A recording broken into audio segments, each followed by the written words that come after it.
Já vamos a meio caminho, pessoas, por isso aguentem aí.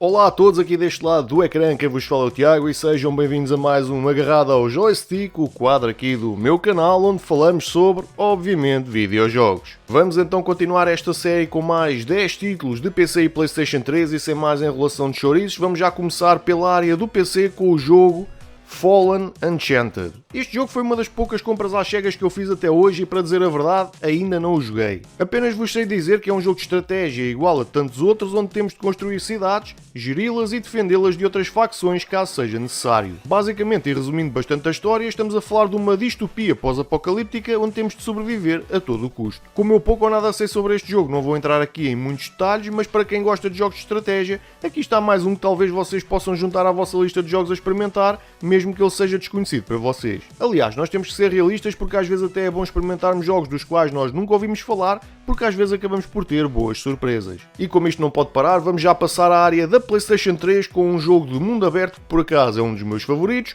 e estou a falar mais concretamente do Skyrim 5. Dos mesmos criadores da saga Fallout, a Bethesda deu-nos a todos mais um jogo épico num mapa aberto gigante num mundo medieval cheio de guerreiros, feiticeiros, dragões e todo o tipo de criaturas ficcionais típicas deste género. Aquilo que eu posso dizer sobre este jogo é que ainda mal arranhei o básico que ele tem para oferecer. Há imensas coisas para fazer espalhadas neste mundo de fantasia, há um sem número de locais escondidos para descobrir, missões para concretizar, sejam elas principais ou secundárias. E neste caso este é um daqueles jogos em que um dos pontos mais altos é a atmosfera dele, que nos faz sentir quase como se estivéssemos realmente dentro deste mundo. Os cenários e gráficos do jogo também ajudam bastante a atingir esse objetivo, com zonas que nos fazem ficar de boca aberta e que nos fazem parar várias vezes a meio das nossas demandas, apenas para admirarmos as paisagens que o jogo tem para nos oferecer. Quando encontramos aqui zonas escondidas, normalmente estamos a falar de grutas, catacumbas ou túmulos gigantes, ruínas ou castelos que podem aparecer em qualquer lado no mapa, e normalmente é aqui que encontramos a maior parte das nossas missões. E se vocês acham que estamos aqui a falar de zonas pequenas, desenganem-se, porque cada um destes sítios normalmente é onde passamos grande parte do tempo, porque eles são gigantes. Uma das zonas que eu já descobri, por exemplo, e que é uma das minhas favoritas, é quando nós nos encontramos num pântano cheio de nevoeiro à nossa volta, sem saber o que é que nos pode aparecer à frente. Mas como todas as rosas têm os seus espinhos, o maior que eu aqui encontrei foram os bugs que vão aparecendo durante todo o jogo. Um dos que mais chama a atenção e de certa maneira nos incomoda um pouco é quando estamos numa planície com mamutes e alguns deles aparecem a voar quando era suposto estarem no chão. Eu acho que posso falar por todos ao dizer que todos sabemos que os mamutes nunca foram animais voadores, e mesmo num mundo de fantasia como este, digamos que não faz lá muito sentido. Agora há aqui um pequeno conselho que eu gostava de dar à malta que ainda não teve a oportunidade de jogar o Skyrim 5. Não se deixem assustar com este pequeno detalhe, porque o jogo num todo vale muito a pena ser jogado. Ainda na PlayStation 3, mas agora na área dos jogos de corrida, temos o jogo Fórmula 1 2010. Este jogo da Codemasters é o único jogo de Fórmula 1 que eu tenho para a PlayStation 3, e bem como os jogos de futebol, basta-me ter um ou dois destes na coleção, porque a longo prazo eles acabam por ser todos parecidos.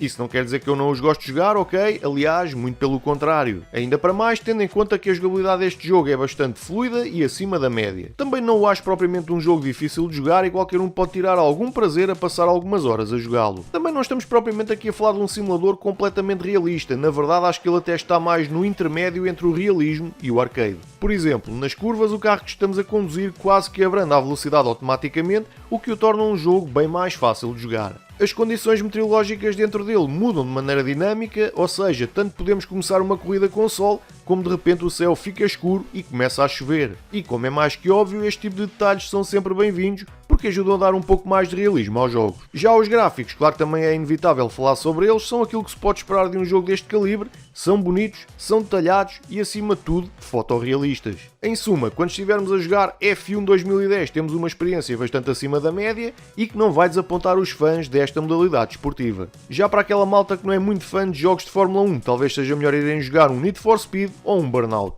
Entramos agora na área do PC e dos jogos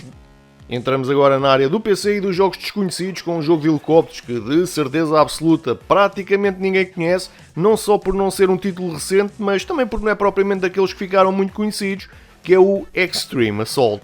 Este é outro daqueles jogos que eu já tenho na minha coleção à vontade há mais de 15 anos e ainda pouco ou nada joguei dele. Extreme Assault é um jogo de 1997 da Ubisoft e podemos dizer que é um produto dessa época. Pelo pouco que já joguei, posso dizer que é um jogo em 3D, com gráficos extremamente pixelizados e pouco detalhados, mesmo para a época. Também não me parece que seja o jogo mais inovador de sempre, porque na verdade ele é extremamente clichê. Agora, uma coisa que eu vos posso garantir é que a jogabilidade é bastante boa e fluida ao controlarmos o helicóptero, o que nos facilita imenso em cumprir as nossas missões que nos são dadas durante o jogo. De certeza absoluta que este é um daqueles títulos que vai passar despercebido à maior parte das pessoas, mas aquelas que gostam de jogos de helicópteros retro talvez possam ter algum interesse neste. E como os jogos de corrida nunca são demais, aliás, como muitos outros dentro de outros géneros, vamos agora voltar à PlayStation 3 com um jogo que é mais dedicado aos fãs da Ferrari, com o Ferrari Challenge. Pois é, se fores fã da Maserati, da Ford ou de uma outra qualquer marca automobilística, este jogo não é para ti. Este é um simulador que requer alguma perícia atrás do volante, por isso estás aqui à espera de uma jogabilidade fácil, bem podes esquecer. Não penses que este é daqueles jogos que basta meter o pé no acelerador e conduzir à maluca como nos jogos arcade,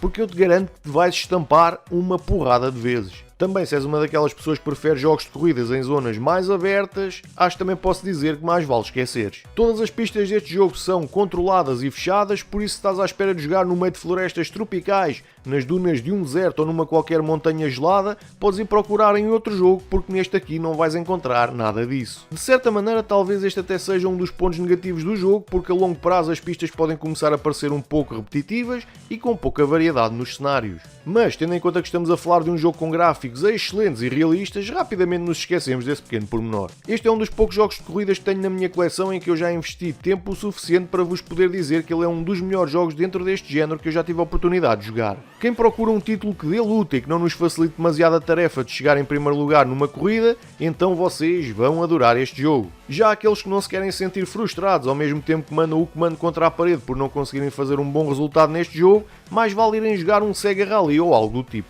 Já estivemos no PC, já estivemos na PlayStation 3, voltámos ao PC e à PlayStation 3 outra vez e adivinhem, de novo para o PC e agora com um jogo de tiros em terceira pessoa que é o Conflict Vietnam. Este é daqueles jogos em que nós podemos alternar personagens durante o jogo e neste especificamente são 4 personagens que nós temos à nossa disposição. Todo o jogo é passado na Guerra do Vietnã, por isso a maior parte dos níveis são passados no meio de selvas, pântanos, ruínas e pequenas aldeias, mas sempre no mesmo tipo de ambiente. É verdade que este é um daqueles jogos com os quais eu ainda perdi muito pouco tempo a jogar, mas se há algo que eu já me apercebi do pouco tempo que já experimentei, é que a jogabilidade é muito atabalhoada. Quando se trata de fazer pontaria e acertar nos adversários então, às vezes é uma missão quase que impossível. Os gráficos do jogo são apenas razoáveis, cumprem a sua função, mas não são propriamente aquilo a que se pode chamar de realistas. Agora, uma coisa que funciona bastante bem são os efeitos sonoros dos ambientes que nos fazem realmente sentir como se estivéssemos no meio da selva, como se estivéssemos envolvidos por animais e isso faz com que o jogo pareça ter um pouco mais de vida. É verdade que eu ainda só devo ter jogado umas 2 horas deste jogo, mas foi o suficiente para me aperceber que ele fica pelo razoável em quase tudo. Não é propriamente um péssimo jogo, na verdade até já joguei bastante pior, mas é um daqueles que acaba por ser um tanto ou quanto esquecível.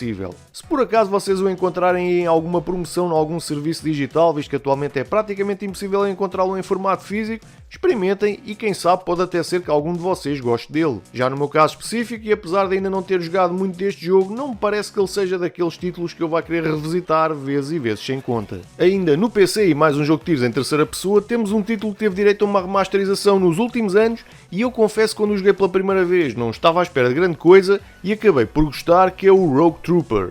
A Eidos é a produtora deste título e posso dizer que já o joguei até ao fim. Quando o comprei não estava à espera de grande coisa, mas confesso que foi uma boa surpresa quando o joguei pela primeira vez. Não estamos de maneira nenhuma aqui a falar de um jogo que vai arrebentar com a escala a nível de realismo, nem tampouco é daqueles jogos que vai mudar a indústria para sempre, mas para mim foi um jogo que me deu algum prazer jogar. A duração do Rogue Trooper é que deixa um pouco a desejar e tem pouco mais de 4 horas de duração, mas durante esse tempo não o achei arrastado e até tem algumas situações interessantes. Os cenários é que podiam ter sido um pouco mais trabalhados nesta versão original. Claro que o remake tem um aspecto bem mais moderno, mas este poderia ter sido melhor a nível gráfico que aquilo que é na realidade. Não é um jogo feio, nem nada que se pareça, apenas poderia ter sido um pouco mais polido. Os fãs de jogos de ficção científica podem não ficar maravilhados com Rogue Trooper e alguns podem até achar que o jogo sabe a pouco, até porque é mesmo com essa a sensação que ficamos, mas ao menos também não é daqueles que eu acho que as pessoas vão odiar. Claro que é apenas um título mediano em todos os sentidos, mas para quem não tem dinheiro para investir em títulos mais caros, este está ao alcance de qualquer um.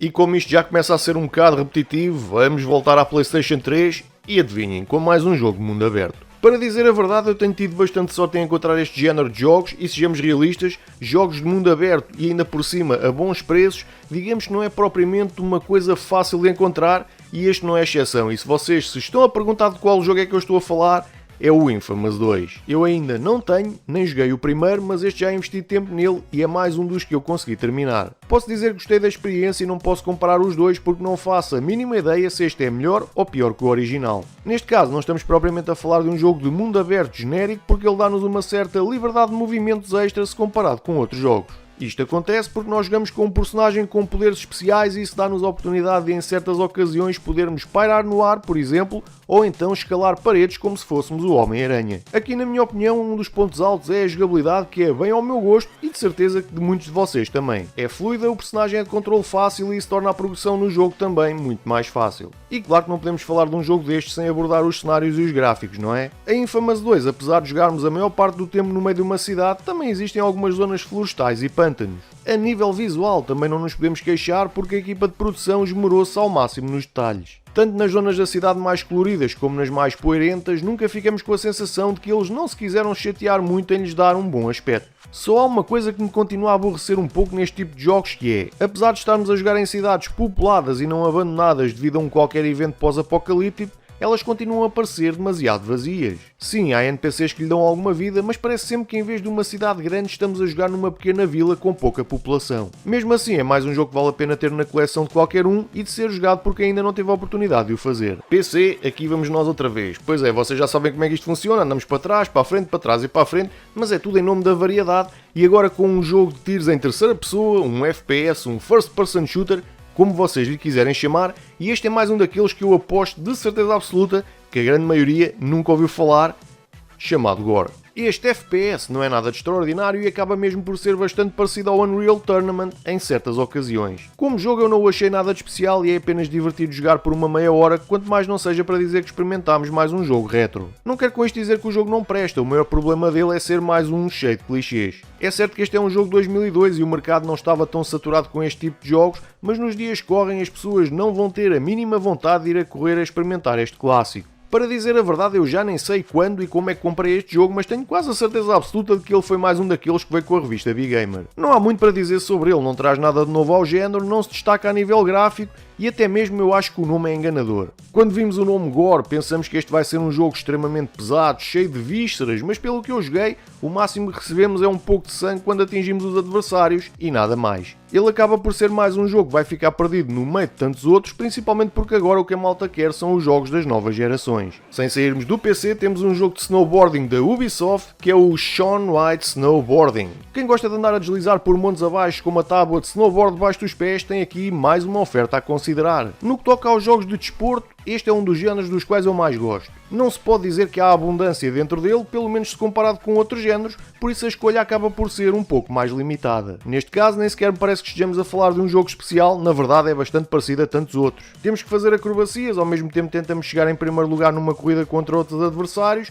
ou fazendo os melhores tempos possíveis. Em outras ocasiões podemos fazer uma pequena pausa e andar a mandar bolas de neve a outros NPCs e coisas deste tipo. A nível gráfico o jogo é bonito, mas faz parte do leque que a longo prazo acaba por cair no género de jogo repetitivo, porque os cenários parecem todos iguais. Detalhados, é verdade, mas todos parecidos. Mas também sejamos realistas, só dá para fazer snowboarding na neve, não é? Independentemente disso, eu acho que este é até um jogo bastante competente e que não vai de maneira nenhuma desapontar os fãs dos jogos de inverno. Como sempre, espero que vocês tenham gostado deste vídeo. Se tiverem alguma sugestão a dar, já sabem, basta ir aqui em baixo à zona dos comentários e deixarem lá as vossas opiniões. Aquela malta que é nova aqui no canal e gosta de canais com conteúdos variados, convido-vos a subscreverem aqui ao meu pequeno projeto do YouTube. Não pagam absolutamente nada por isso e pode ser que encontrem alguns vídeos que sejam do vosso gosto e por isso sem mais nada para dizer, vamos pedir de todos vocês, com um grande abraço, até ao próximo vídeo e game over.